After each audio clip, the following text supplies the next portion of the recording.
반갑습니다. 제가 목소리가 지금 좀 많이 쉬었어요. 이해 좀 해주시고 우리 이럴때일수록 우리 싱어분들도 또 우리 성도님들도 한 마음으로 우리 크게 하나님께 영광 돌리면서 찬양했으면 좋겠습니다. 사도신경으로 신앙 고백 드리겠습니다. 나는 전능하신 아버지 하나님 천지의 창조주를 믿습니다. 나는 그의 유일하신 아들 우리 주 예수 그리스도를 믿습니다. 그는 성령으로 잉태되어 동정녀 마리아에게서 나시고 본디오 빌라도에게 고난을 받아 십자가에 못 박혀 죽으시고 장사된 지 사흘 만에 죽은 자 가운데서 다시 살아나셨으며 하늘에 오르시어 전능하신 아버지 하나님 우편에 앉아 계시다가 거기로부터 살아있는 자와 죽은 자를 심판하러 오십니다. 나는 성령을 믿으며 거룩한 공교회와 성도의 교제와 죄를 용서받는 것과 몸의 부활과 영생을 믿습니다. 아멘.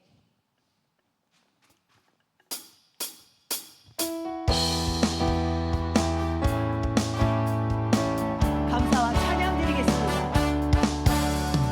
감사와 찬양 드리며 주 앞에 나가세 은혜하신 주님 그의 성소에서 주를 찬양해 나팔 소리로 찬양하며 비파와 수금으로 호흡이 있는 모든 자마다 온마음 다해 주를 높이세 주의 선하심 주의 선하심 인자하심 주의 선하심과 인자하심 영원하시도다 주의 선하심 주의 선하심 인자하심 주의 선하심과 인자하심이 영원하시도다 예수 하나님 독생자 예수 하나님 독생자 만유의 창조주 모두 다 그 앞에 나아가 목소리 높여 주를 찬양해 나팔 소리로 찬양하며 비파와 수금으로 호흡이 있는 모든 자마다 온 마음 다해 주를 높이세 주의 선하심 주의 선하심 인자하심이 주의 선하심과 인자하심이 영원하시도다 주의 선하심 주의 선하심 주의 선하심 인자하심이 주의 선하심과 인자하심이 영원하시도다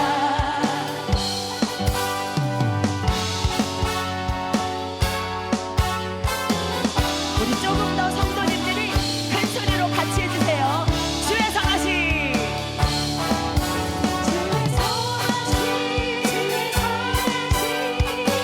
선하심 인자하심이 주의 선하심과 인자하심이 영원하시도다 주의 선하심 주의 선하심 주의 선하심 인자하심이 주의 선하심과 인자하심이 영원하시도다 한 번 더 주의 주의 선하심과 인자하심이 영원 마지막으로 한 번 더 주의 선하심 주의 선하심과 인자하심이 영원하시도다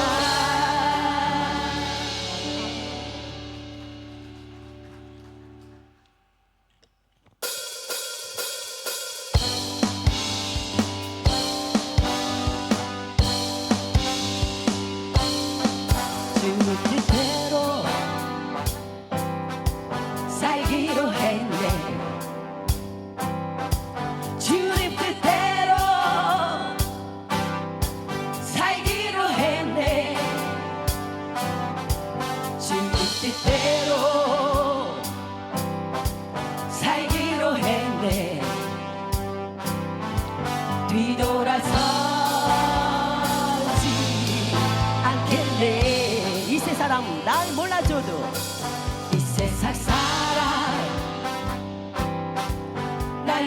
몰라줘도 이 세상 사람 날 몰라줘도 이 세상 사람 날 몰라줘도 날 몰라줘도 뒤돌아서지 않겠네. 어떠한 시련이 와도 수많은 유혹 속에도 끝까지 주님 약속만 붙들리라. 세상이 이해 못해도 세상이 이해 못하고 우리를 조롱하여도 신실하신 주님 약속만 붙들리라.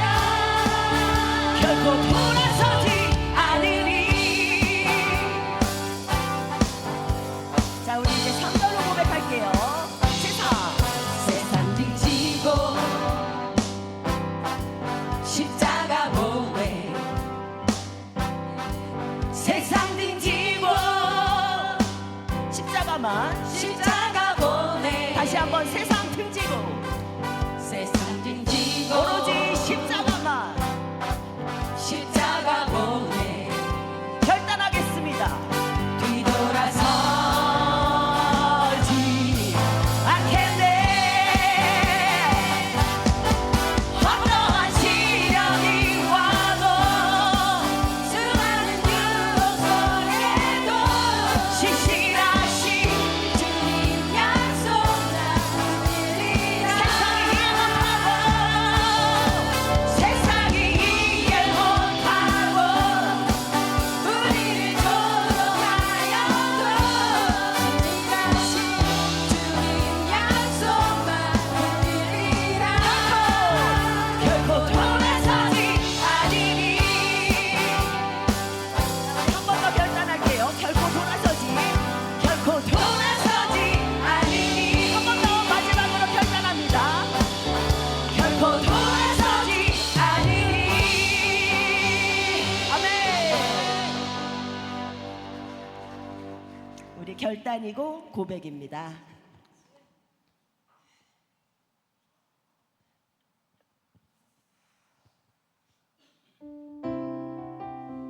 다 같이 찬양합니다.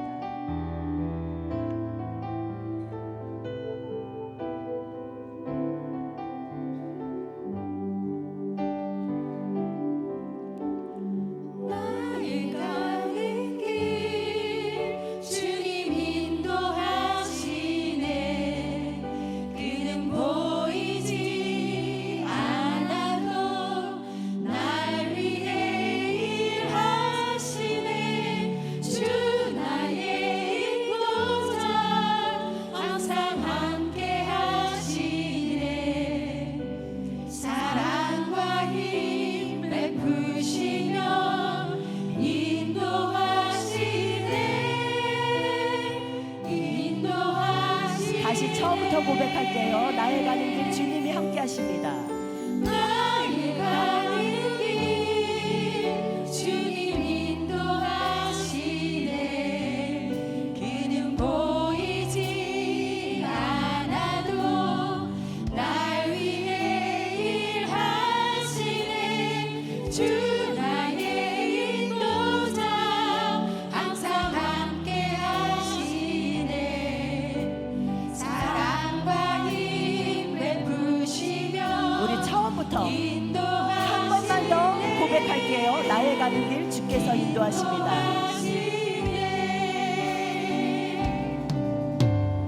나의 가는 길 주님 인도하시네. 그는 보이지 않아도 날 위해 일하시네. 주 나의 인도자 항상 함께 하시네.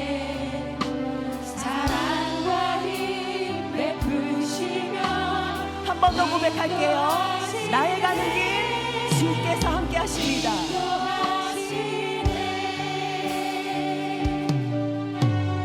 나의 가는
시간 예배를 위해 함께 기도드리겠습니다.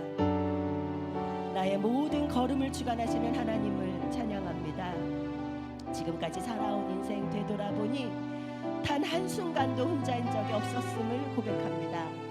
나와 함께 하시는 주님, 이 시간도 나와 함께 계시는 주님, 주님을 사랑합니다.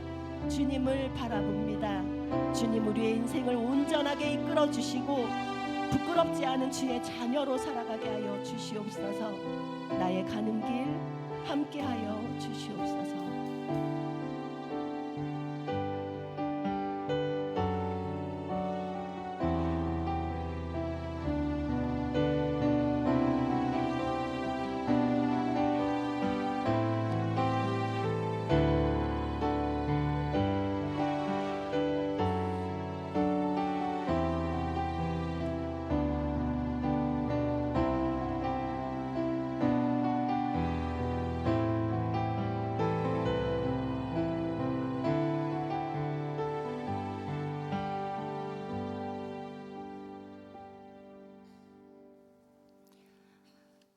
만물을 창조하시고 주관하시는 하나님, 한 주간도 주께서 함께하시고 세상을 이길 힘 주시어 바른 길로 인도해 주심에 감사드립니다. 주의 거룩한 성전에 모여 예배합니다.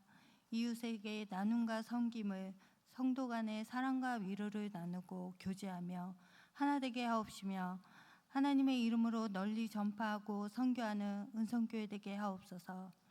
이 시간 단에 세우실 목사님을 통해 하나님의 뜻을 깨닫게 하시고 영육간의 강건함을 허락하여 주옵소서. 선포되는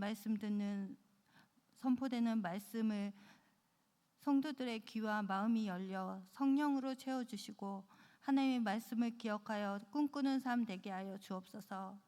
다음 세대로 세워질 옛구에서 스데반에 이르기까지 모든 세대가 주님의 뜻 가운데 말씀으로 성장하게 하시고 주가 주신 세상 속에서 보호받고 사랑받는 삶이 되도록 돌봐 주옵소서.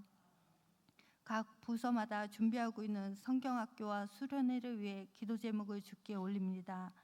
기도 제목을 붙잡고 합심하여 기도하는 모든 시간과 장소 가운데 주가 함께 하시어 들으시고 주의 계획과 방법대로 응답하실 줄 믿습니다. 나라 안에 분열과 갈등을 멈추게 하시고 위정자들이 하나님을 두려워하여 흐트러진 것들을 바로 잡도록 깨닫게 하여 주옵소서. 연약한 우리를 도우시는 성령님과 주님께 이 시간을 온전히 맡겨드리며 우리를 구원하시고 사랑으로 인도하시는 예수 그리스도 이름으로 기도드립니다. 아멘.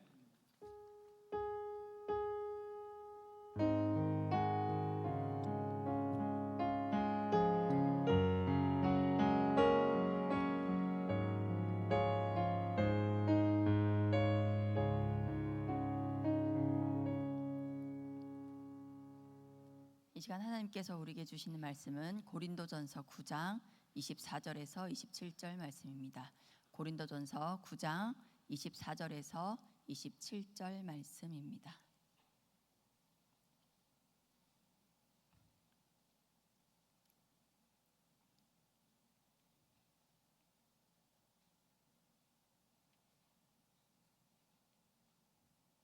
고린도전서 9장 24절에서 27절 말씀 한 절씩 교독하신 후에 마지막 절은 함께 읽겠습니다. 운동장에서 다름질하는 자들이 다 다름질할지라도 달릴지라도 오직 상을 받는 사람은 한 사람인 줄을 너희가 알지 못하느냐. 너희도 상을 받도록 이와 같이 다름질하라. 모든 일에 절제하나니 그들은 썩을 승리자의 관을 얻고자 하되 우리는 썩지 아니할 것을 얻고자 하노라.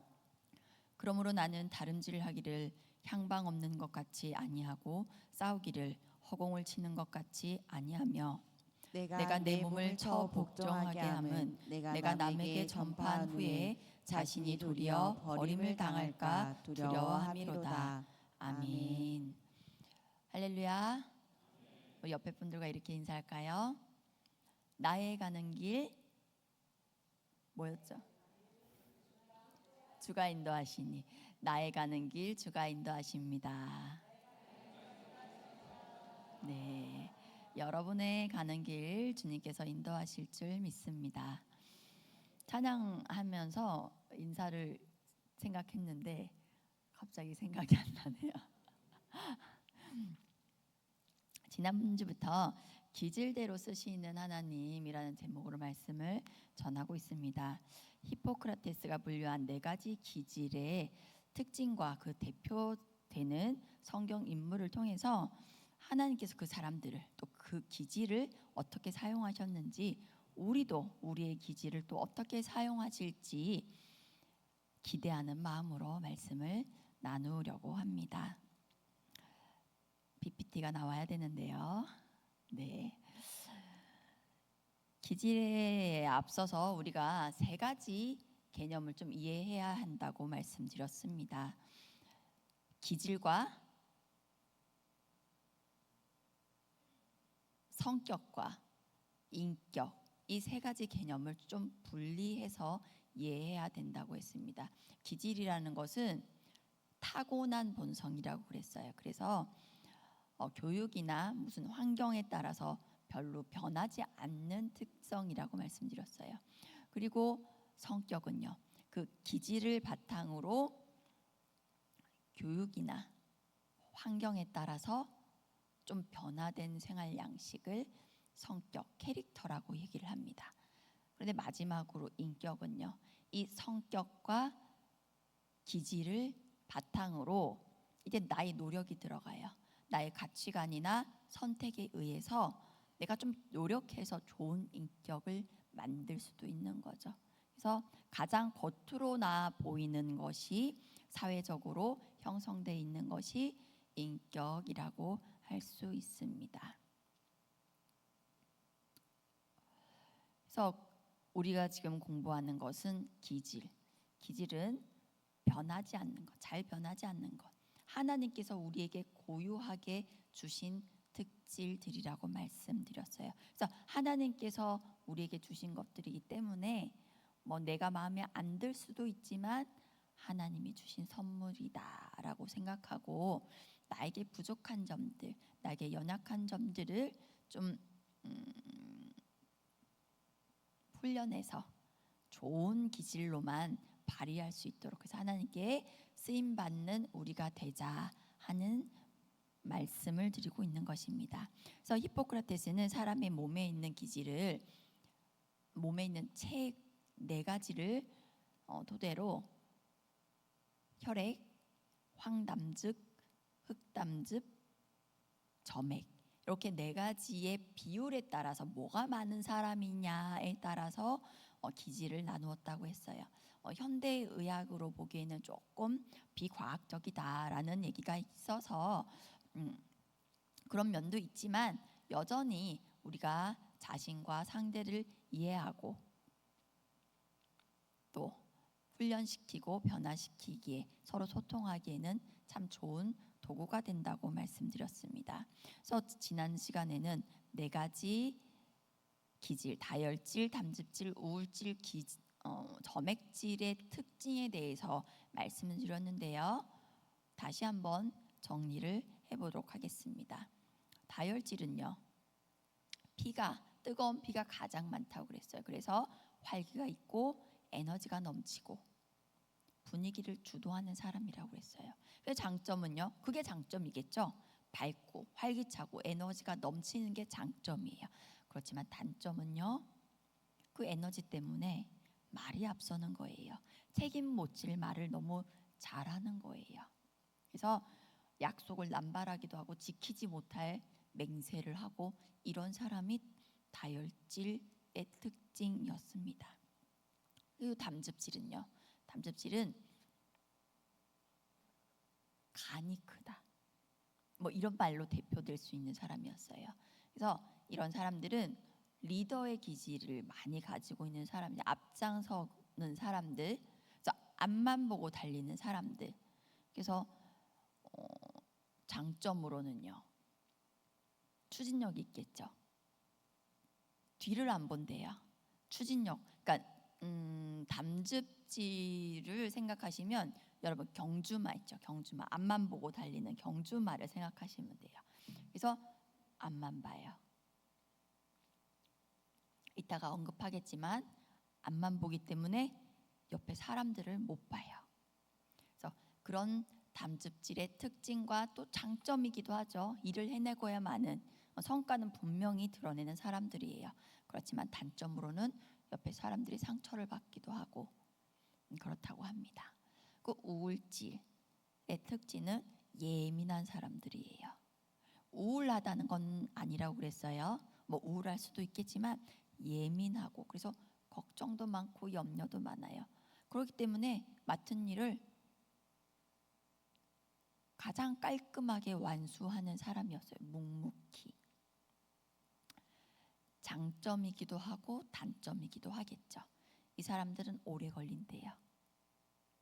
신중하기 때문에, 예민하기 때문에 오래 걸려요. 그렇지만 장점은요, 끝내 해내고 말아요. 점액질의 사람은요, 끈적끈적하다는 말로 표현할 수 있다고 그랬어요. 사람과의 관계를 중요시하게 생각하고, 그래서 이 사람들을 얘기할 때는 그 말이 딱 어울리는 것 같아요. 좋은 게 좋고 하는 말 가운데는 장점도 있고 단점도 있죠. 그렇죠? 장점으로는 이 사람하고 있으면 편안해요. 그래도 분위기도 좋고. 근데 단점은요, 일은 안 될 수도 있어요. 그냥 좋은 게 좋은 거예요. 이 사람들은 뭐 일에 관해서는 희미할 수 있다는 사람들이에요. 그렇지만 분위기를 좋게 하고 관계를 중요시하는 사람을 중요하게 생각하는 사람들이에요. 교회에서 꼭 필요한 사람들이죠. 근데 뭐 필요하지 않은 사람이 없어요, 사실은. 네.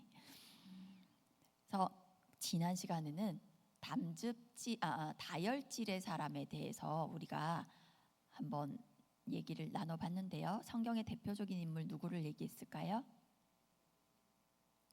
베드로를 얘기했어요. 베드로. 담즙질의 특성을 정말 많이 가지고 있던 사람이었어요. 어부 출신이었지만 너무너무 순종 잘하고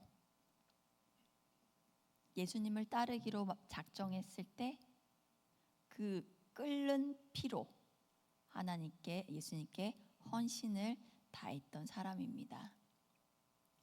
이 길들여지지 않은 원석 같은 기질, 정말 다듬어지지 않는 베드로의 기질을 예수님께서 다듬어 가시고 또 결국에 성령 충만을 통해서 완성된 베드로의 일생에 대해서 한번 살펴봤었습니다. 간단하게 정리하면 타고난 기질의 연약함이 있는데 우리가 모두요, 그죠? 타고난 기질의 연약함들이 있어요. 그렇지만 그 연약함을 주님 앞에 정직하게 내어놓고 주님이 어떻게 쓰실지 그냥 우리가 정직하게 내어놓고 나의 연약함을 고백할 때에 하나님께서 우리 기질을 만져주시고 또 성령님께서 함께 하셔서 우리를 마침내 베드로처럼 저렇게 든든한 반석으로 사용해 주실 것을 믿습니다.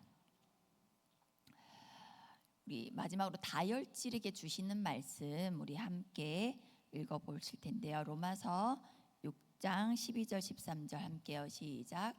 그러므로 너희는 죄가 너희 죽을 몸을 지배하지 못하게 하여 몸의 시욕에서 순종하지 말고 또한 너희 지체를 불의의 무기로 죄에게 내주지 말고 오직 너희 자신을 죽은 자 가운데서 다시 살아난 자 같이 하나님께 드리며 너희 지체를 의의 무기로 하나님께 드리라. 아멘. 오늘은요, 담즙질의 특징에 대표되는 인물에 대해서 얘기를 나누려고 합니다. 혹시 여러분 생각나는 인물 있을까요? 담즙질 했을 때. 담즙질, 앞만 보고 달려가요. 리더십이 있어요. 대장해야 되는 사람이에요. 누구였을까요?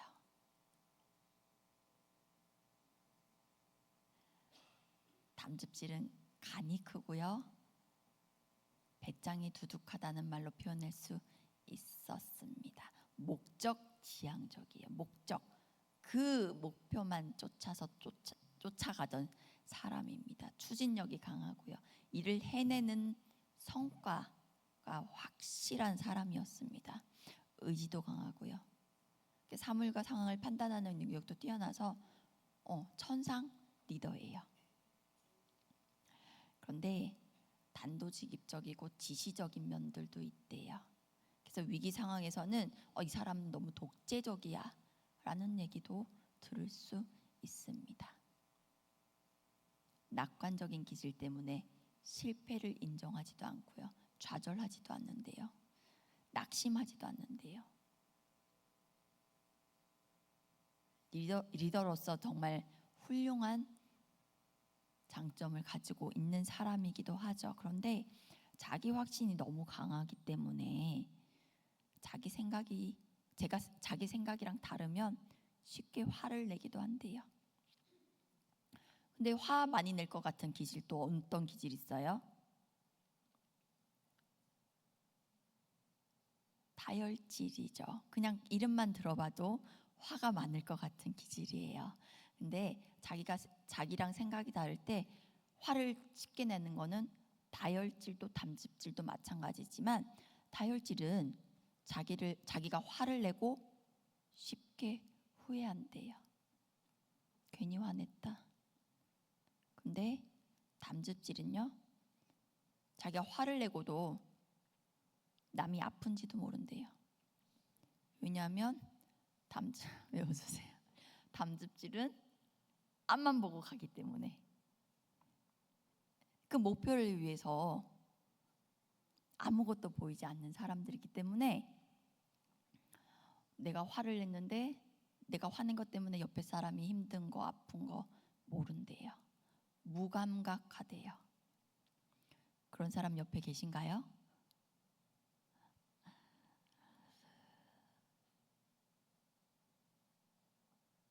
이 사람들은 목표를 세우면 수단과 방법을 가리지 않고 앞만 보고 돌진하기 때문에 일이 진행되는 동안에 옆에 사람들이 상처받고 희생되는 것에 무감각하다고 그래요.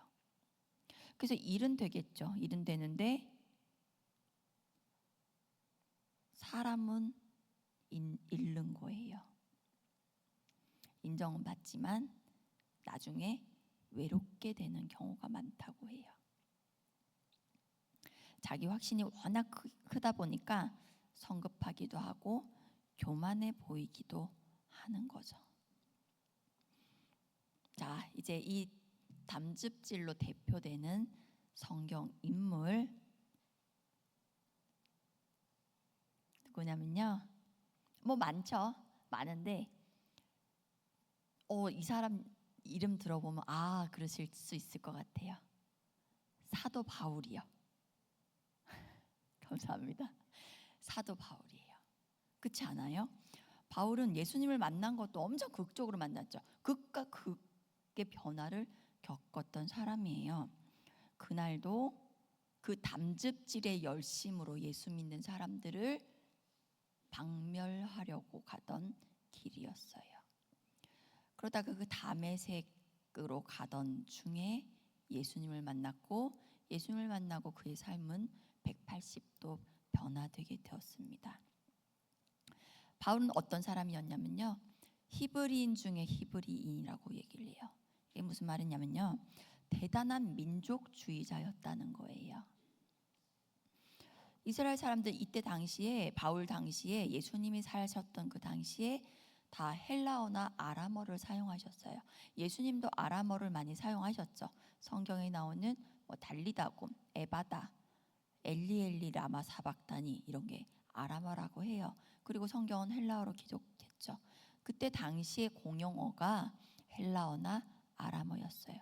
근데 이 지나친 민족주의자 사도 바울은 다른 사람이 다 헬라어와 아람어를 사용할 때 자기는 히브리어를 사용했다는 거예요. 우리말로 하면요, 우리가 지금 한글을 사용하죠. 그렇죠? 근데 혼자서 훈민정음을 썼다는 거예요. 왜? 나만 우리나라 사랑하니까. 엄청난 민족주의자였어요. 또 종교적으로도요, 바리새인 중에 바리새인이었다고 얘기를 해요. 우리는 바리새인이라고 얘기하면 좀 부정적인 뜻으로 많이 사용하기도 하는데, 그 바리새인의 정신, 바리새인들이 율법을 지키려고 했던 그 정신만큼은 우리가 정말 본받아야 되고 따라갈 수 없을 것 같아요. 이 바울이 지켰던 바리새인의 율법이 어느 정도였냐면, 구약의 토라는 물론이고 그들이 지켜야 했던, 기본적으로 지켜야 했던 율법 조항이 613개, 거기다가 안식일에 지켜야 할 율법 조항이, 안식일 조항이 39개, 주일날 해야 되고 하지 말아야 할 것이 39개였다는 거예요. 그리고 정결례법, 이거는 정하고 이건 부정하고, 이런 모든 것들을 지켰고, 일주일에 이틀 이상은 금식을 해야 하는 바리새인의 경건 생활을 다 지킨 사람이 사도 바울입니다. 얼마나 잘 지켰는지 자기도 자부하잖아요. 내가 이랬다. 나는 진짜 바리새인 중에 바리새인이라고 본인이 자부할 정도로 열심히 특심으로 율법을 지켰던 바리새인 중에 바리새인, 사도 바울이었습니다. 그날도 그 바리새인의 열심으로, 그 담즙질의 열심으로 예수 믿는 사람들을 죽이러 가던 길이었어요. 이게 담즙질의 신앙생활이에요. 담즙질은요, 자신이 알고 있는 것을 자신에게만 국한시키는 사람들이 아니래요. 내가 옳다고 생각하는 것은 이 사람도 저 사람도 다 지켜야 하는 게 담즙질이에요. 옆에 있는 사람들 좀 피곤하겠죠. 근데 이런 바울이 하나님 손에 쓰임 받으니까 예수님을 예수님 믿는 사람들을 죽이려고 했던 그 바리새인의 열심이 이제는 예수님을 믿게 하는, 예수님을 전하는, 복음을 전하는 열심으로 변화되었다는 겁니다. 예수님을 만나고 바울의 생애만 달라진 게 아니죠. 바울 한 사람 때문에 온 세계가 변했습니다. 우리가 가진 성경에서 바울이 쓴 성경이 신약에서 13권이나 돼요. 바울 한 사람 변했는데요, 담즙질의 이 한 사람 변했을 때 이 담즙질이 속한 리더로 있던 많은 공동체의 그 많은 사람들이 다 같이 변화되는 축복도 받게 된다는 사실입니다. 자기 열심으로 충만했던 사람, 한 번 목표를 세우면 타협도 없고 좌절도 없는 이 사람이 주님 앞에 굴복했을 때 세계를 변화시키는 인물로 사용되었다는 것입니다. 그만큼 영향력 있는 사람들이 이 담즙질의 사람들입니다. 나쁜 것만은 아니겠죠. 어떤 기질도 그래요. 나쁜 것만 없고 좋은 것만도 없어요. 이 바울의 그 담즙질의 열심이 예루살렘을 넘어서 천하 각국의 예수 믿는 사람들을 박해하려 했던 그 박해자가 예수님을 만나니까 천하 각국의 예수님을 전파하는 복음 전도자가 된 것입니다. 그리고 가말리엘 문화의 그 독선적인 논쟁쟁이가 누구도 넘볼 수 없는 로마서를 기록하게 된 것입니다.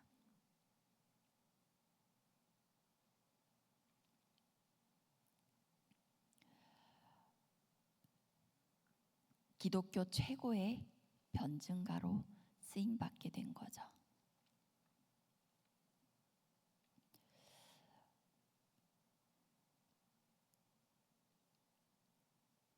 하나님은 바울의 기질을 그대로 사용하시면서 바울의 목적만 바꿔 바꿔주신 것입니다. 여러분 가운데도 나의 기질이, 내 기질이, 내가 가진 기질이 마음에 안 든다고 생각하시는 분 계실 수도 있어요. 그렇지만 하나님께서는 그 기질을 그대로 쓰신다고 하셔요. 그렇지만 그 기질 안에 하나님께서 목적을 넣어 주실 거예요. 그 목적을 발견하시는 여러분 되시기를 바랍니다. 구체적으로 바울이 어떤 사람이었고, 그런 바울을 하나님께서 어떻게 사용하셨는지 성경에 기록된 몇 가지 사건들을 통해서 알아보도록 하겠습니다. 바울이 처음 예수님을 만나고 사도들을 만나러 갔을 때 일입니다.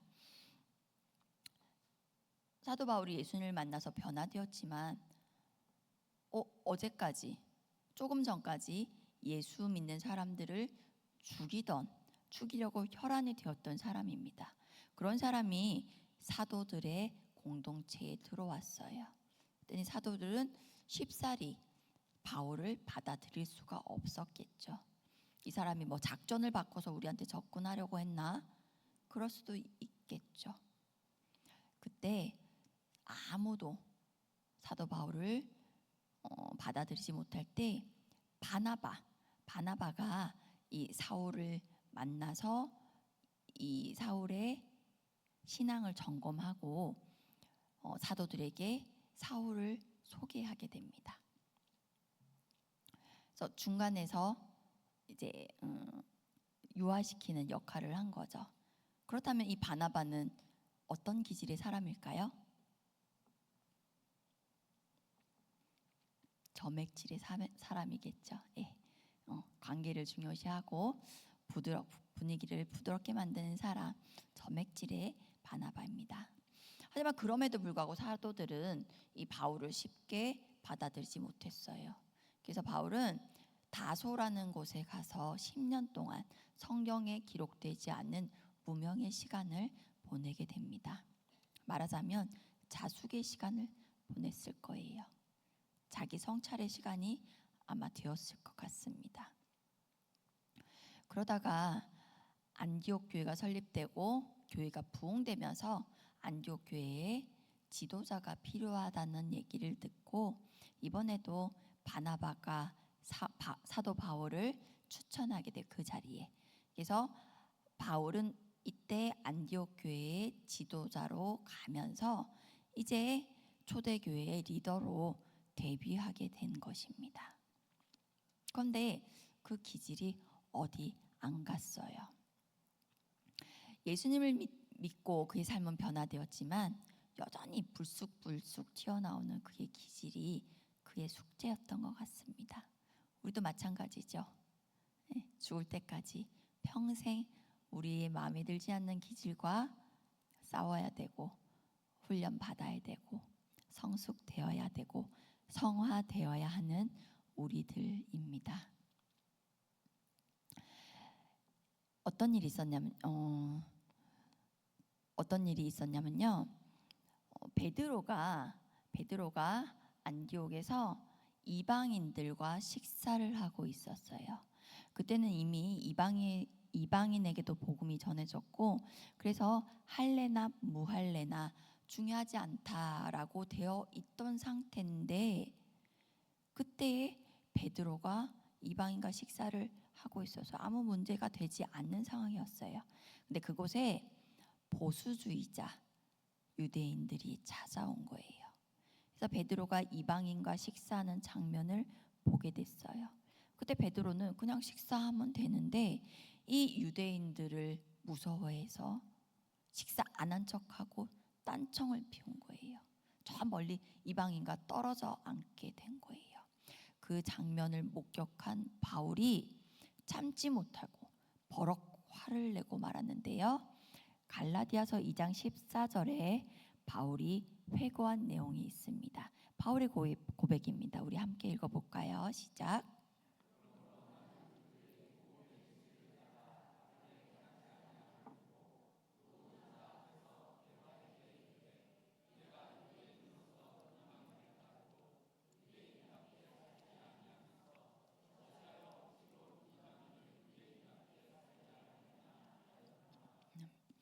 사실 베드로는 바울에게는 대선배였어요.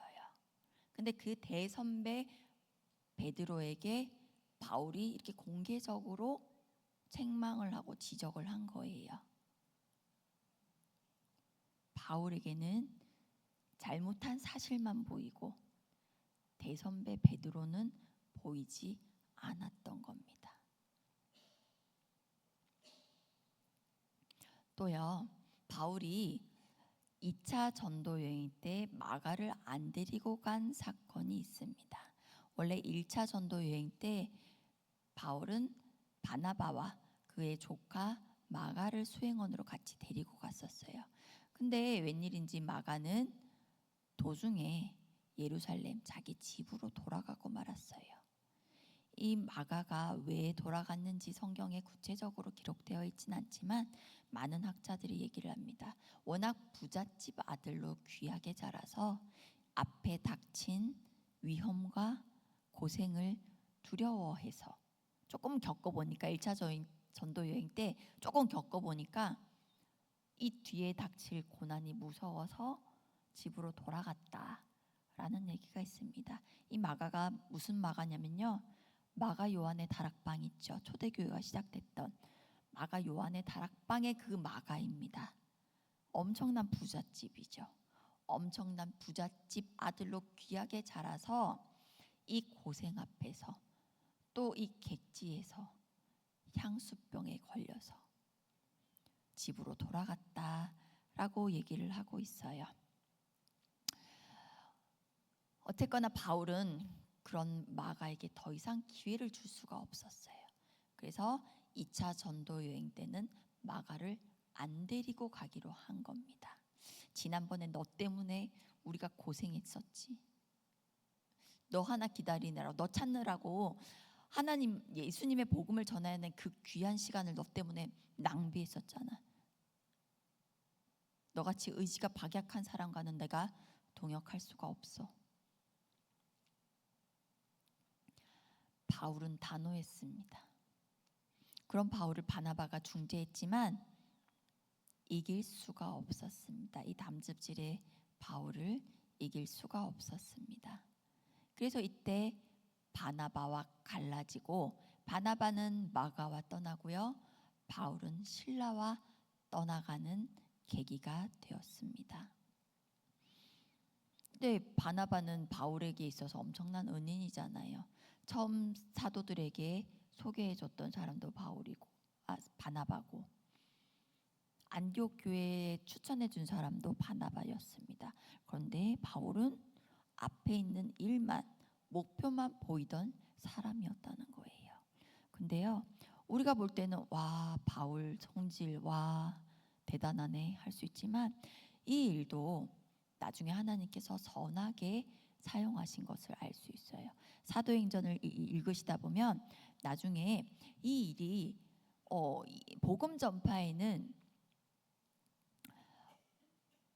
더 좋은 일이 되었음을 볼 수 있는데요. 왜냐하면요, 사도 바울은 이방인의 사도로 쓰임 받았습니다. 그래서 사도 바울은 로마 시민권을 가진 사람이었죠. 그래서 이방인 선교에 좀 용이한 사람일 수 있었습니다. 그런데 바나바와 마가는 유대인이었어요. 근데 실라는요, 바울처럼 로마 시민권을 가진 사람이었어요. 그래서 바울과 실라가 함께 했을 때 오히려 이방 선교에는 더 진보를 이룰 수 있었다 하는 점을 또 우리는, 이 사건을 우리 눈에는 인간적으로 보일 수도 있지만 하나님은 또 결국에 선으로 바꾸어 주셨다는 사실도 우리가 사도행전을 읽다 보면 알 수 있습니다. 이 담즙질의 사람, 목표를 세우면 물러설 줄 모르는 사람, 하나님께서 맡기신 사명이라고 생각하면 앞만 보고 돌진했던 이 담즙질의 사람이 이렇게 말하는 겁니다.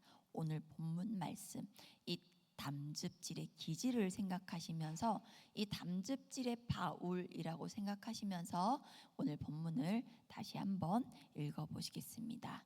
함께요. 시작. 운동장에서 다름질하는 자들이 다 달릴지라도 오직 상을 받는 사람은 한 사람인 줄을 너희가 알지 못하느냐. 너희도 상을 받도록 이와 같이 다름질하라. 이기기를 다투는 자마다 모든 일에 절제하나니 그들은 썩을 승리자의 관을 얻고자 하되 우리는 썩지 아니할 것을 얻고자 하노라. 그러므로 나는 다름질하기를 항방 없는 것 같이 아니하고 싸우기를 허공을 치는 것 같이 아니하며 내가 내 몸을 쳐 복종하게 함은 내가 남에게 전파한 후에 자신이 도리어 버림을 당할까 두려워함이로다. 아멘. 바울은요 2등하면 안 되는 사람이었어요. 이 바울이 어떤 사람인지 알고서 이 말씀을 읽으니까 조금 다르게 느껴지지 않나요? 성경을 통해서 볼 수 있는 이 바울의 극적인 변화는요, 그 기질의 부정적인 특징이 하나님 손에 붙들리면 이렇게 쓰임 받을 수 있다 하는 것을 잘 보여줍니다. 남의 나라까지 가서 예수쟁이들을 박해하던 그 열심이 주님 손에 붙들리니까 이제 남의 나라까지 천하만국에까지 가서 복음을 전파하는 열심으로 거듭났습니다. 아까도 말씀드렸지만 가말리엘 문화에서 정말 독선적인 논쟁쟁이였던 바울이 누구도 감히 넘볼 수 없는 로마서를 기록하게 된 것입니다. 기독교 최고의 변증가가 됐던 것입니다. 자기 신념으로 똘똘 뭉쳐있던 바울이 오직 복음을 위해 살고 복음 증거를 위해서 죽음도 불사하는 사람으로 변화되었습니다. 죽기 위해서 예루살렘으로 향하던 예수님처럼 바울은 죽는 줄 알면서도 복음 때문에 로마로 향했습니다. 또한 혼자서 일하던 독불 장군이 나중에는 아까 버렸던 마가나 또 디모데나 또 다른 사람들과 함께 동역하는 사람, 합력하는 사람으로 변화되었습니다.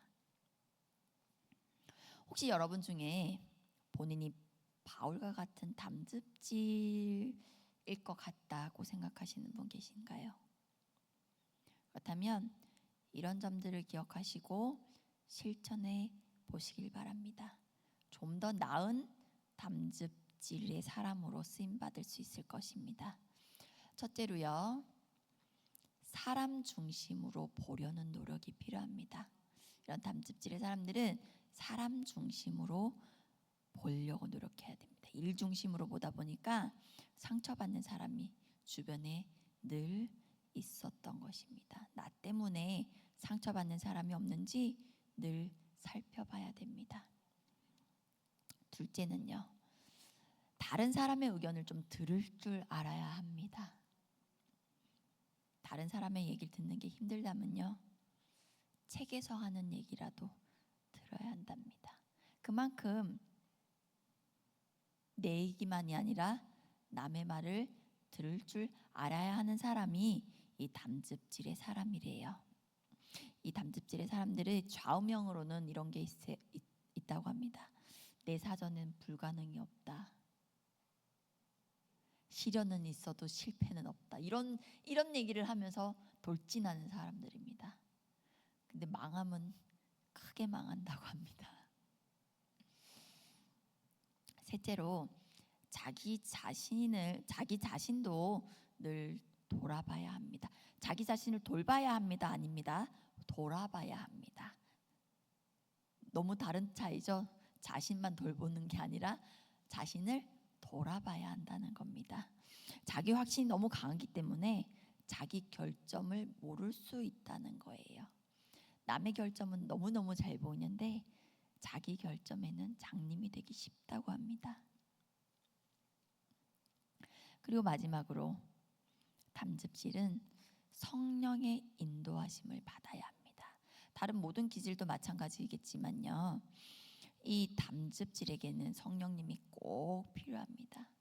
왜냐하면 이 사람들은 일 중심이기 때문에 묵상이나 기도하는 시간을 소홀히 여기기 쉽다고 해요. 낭비라고 생각한다고 해요.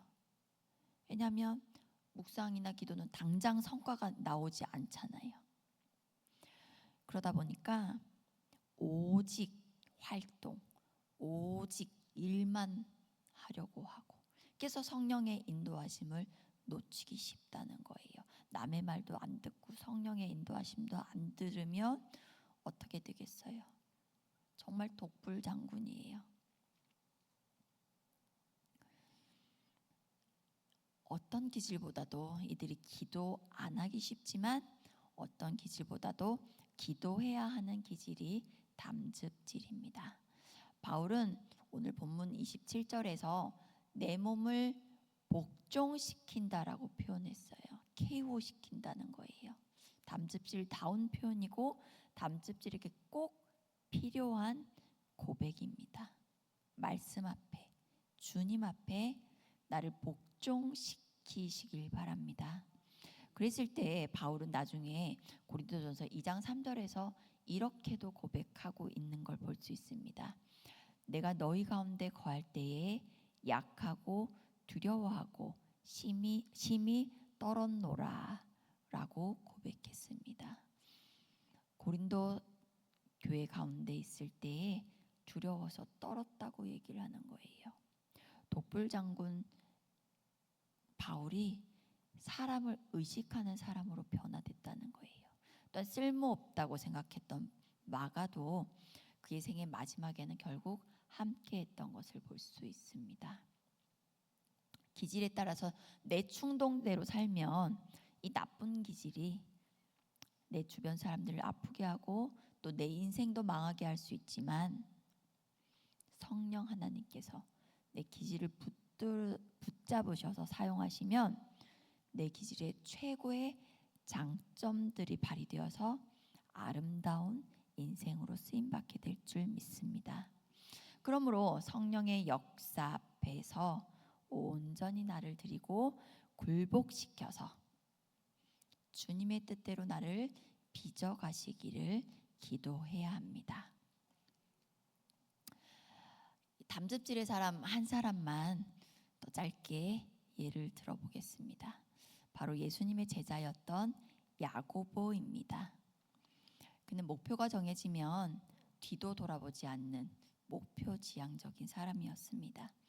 예수님께서 그를 부르셨을 때 배와 그물은 물론이고 아버지와 품꾼들마저 내버려 두고 예수님을 따라갔던 사람입니다. 목표가 정해지면 과감히 단호하게 결단하는 모습, 이 담즙질의 전형이라고 볼 수 있습니다. 누가복음 9장에 보시면요, 예수님께서 사마리아의 한 마을로 들어가실 때 이 야고보가 정말 크게 화를 내는 장면이 누가복음 9장에 나옵니다. 예수님께서 사마리아의 한 마을로 들어가셨는데 그 마을 사람들은 예수님을 영접하지 않고 예수님을 거절했습니다. 그때 야고보가 뭐라고 했냐면요, 예수님, 하늘에서 불을 내려서 저 마을을 불태 없애버릴까요? 그렇게 화를 냈던 겁니다. 나의 보스 예수님을 거절하는 것 참을 수가 없었던 겁니다. 근데 그래도 그렇지 어떻게 하늘에서 불을 내려가지고 저 마을을 다 불태 없애버릴까요? 너무 과격한 제안이지 않나요? 근데 이 야고보의 별명이 있었어요. 보아너게라고 하는데 이게 우레의 아들이라고 해요. 왜 그런지 알겠죠? 왜 그렇게 이름 붙인지 알겠죠? 이렇게 버럭하는 성질 때문에 붙여진 이름 같습니다. 이게 다듬어지지 못했을 때의 담즙질의 모습이기도 합니다. 또 한 번은 예수님께 찾아와서 높은 자리를 요구했던 적이 있습니다. 마가복음 9장에 보시면 그의 형제 요한과 함께 와서 예수님의 당신의 나라에서 영광을 받으실 때에 한 사람은 우편에 한 사람은 좌편에 앉게 해달라는 요청을 했었습니다. 마태복음에 보시면 그의 어머니가 함께 가서 어머니가 청탁을 했다라는 이야기로 기록되어 있는데요. 그게 무슨 말이에요? 내 아들이 주님을 따라다니는데 따라다니는 것만큼 얻어야 되겠습니다. 이거 투자입니다. 라고 얘기하는 거예요. 우리는 내 아이들이, 우리 자녀들이 공부 잘해서 높은 지위를 얻어서 누리고 이익을 보는 사람이 되기를 바라죠. 당연하죠. 손해보면 안 되죠. 남을 섬기면 안 되죠. 예수님께서 그 제자들에게 이렇게 말씀하셨어요. 너희가 지금 요구하는 게 뭔지도 모르면서 너희들 이렇게 요구하는 거지. 내가 마시는 잔을 너희도 마실 수 있겠느냐? 라고 예수님께서 물어보셨을 때 이 제자들 뭐라고 했어요? 그게 뭔지도 모르지만 일단 주신다고 하니까 마실 수 있습니다라고 대답했어요.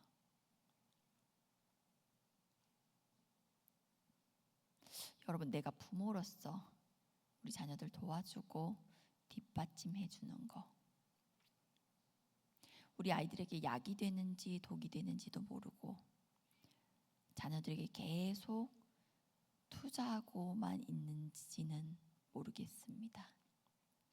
이 야고보의 어머니처럼 우리가 준 물질이 자녀들에게 독이 될 수도 있습니다. 우리 아이들을 생각해 보십시오. 태어나 봤더니 휘황찬란한 가난인 거예요. 태어났는데 부족함이 없는 가난인 거예요. 여러분이 겪은 광야를 안 물려주고 싶어서, 그 광야를 안 겪게 해주고 싶어서 여러분이 준 편리함 때문에 우리 자녀들 무능한 사람으로 만들고 있을 수도 있다는 사실을 기억해야 합니다. 그런데요, 이랬던 야고보가 예수님을 만나고 성령 충만해져서 어떻게 변화되어졌냐면요, 사도 중에서 가장 먼저 순교를 당하는 순교자가 되었습니다. 가장 높아져야 됐고, 내가 예수님 오른편에 왼편에 앉아야 했던 그 야고보가 가장 빨리 순교하는 사람이 되었습니다. 가장 높아야 됐고 성질은 과격했던 그 야고보가 32살 아니면 적어도 35살 전에 순교를 당했다고 합니다. 그가 왜 그렇게 빨리 죽었는지는 모릅니다. 우리 사도행전 12장 1절 2절을 한번 보실까요? 사도행전 12장 1절 2절 함께 읽겠습니다. 시작. 그때 헤롯 왕이 손을 들어 교회 중에서 몇 사람을 해하려 하여 요한의 형제 야고보를 칼로 죽이니. 네, 이 말씀에 보시면 성경에도 별다른 기록이 없는 것을 볼 수 있어요. 야곱의 죽음이 거창하게 설명되어 있지 않습니다. 그러나 사람의 눈으로는 시시하게 볼 수 있어요. 성경이 이렇게 기록되어 있으니까요. 그렇지만 최후의 재판장이신 예수님은 이 사건의 전말을, 사건의 중심을 다 알고 계십니다. 누가 무슨 소리를 해도 하나님은 알고 계십니다. 우리가 주님을 위해서 가지는 꿈도 아시고 다 이루지 못해도 주님은 그 중심을 아십니다. 분노하기를 잘하고 1등하기를 좋아했던 야고보가 사도 가운데 가장 처음으로 주님 앞에 돌아갔습니다. 그것도 인간적으로 보기에는 아무 행적도 남기지 않고 주님 앞에 돌아갔습니다. 그러나 그는 기쁨과 평안을 안고 돌아갔을 것입니다. 주님 앞에 드려진 희생은 절대로 값없이 드려지는 것이 없습니다. 사람의 눈으로 볼 때 야고보처럼 허무하게 죽은 것 같은 사람들이 우리 기독교 역사상 되게 많습니다. 짐 엘리엇이라는 전도 유명했던 20대 청년이 에콰도르에 선교하러 갔는데 도착하자마자 죽임을 당했습니다. 허무한 죽음 같았습니다. 그러나 그 같은 죽음 때문에 놀랍고도 또 새로운 역사가 이 땅에서 계속해서 이루어지고 있는 것을 믿습니다. 사랑하는 여러분, 우리 자녀들을 위해서 기도하실 때 주님의 가르침대로 사는 자녀들이 되도록 기도하시길 바랍니다. 자녀들이 말씀 안에서 진리를 발견하고 그 진리 때문에 대가를 치르는 삶을 살도록 기도하시길 바랍니다. 옳은 것을 위해서 희생할 줄 아는 자녀들이 되도록 기도하시기를 바랍니다. 야고보의 생애를 통해서 주님께서 말씀하십니다. 참된 생애가 있단다. 지워지지 않는 영광이 있단다. 사람 눈에는 시시하게 보일지라도 하나님은 아십니다. 가룟 유다가 그 자리를 버렸을 때는 다른 사람으로 그 자리를 채웠죠. 근데 야고보가 이렇게 일찍 세상을 떠났을 때는 그 자리를 채우지 않았습니다. 하나님께서 야고보의 생애를 그대로 받으신 것입니다. 하나님은 아십니다. 오늘도 그 희생을 받으십니다. 지난 시간 다혈질에 이어서 오늘은 담즙질의 특성을 통해서 우리의 부르심을 생각해 보았습니다. 다시 한번 강조드리고 싶은 것은 하나님은 여러분의 기질을 없애시는 분이 아니시라는 사실입니다. 나도 내 마음에 들지 않는 그 기질을 하나님께 올려드릴 때, 또 성령 충만함을 구할 때 우리를 더 온전하게 빚어주시고 또 아름답게 사용하실 것을 믿습니다. 그렇게 다듬어지시고 쓰임받는 저와 여러분 되시기를 주님의 이름으로 간절히 축원합니다. 기도하시겠습니다. 하나님 아버지 감사합니다.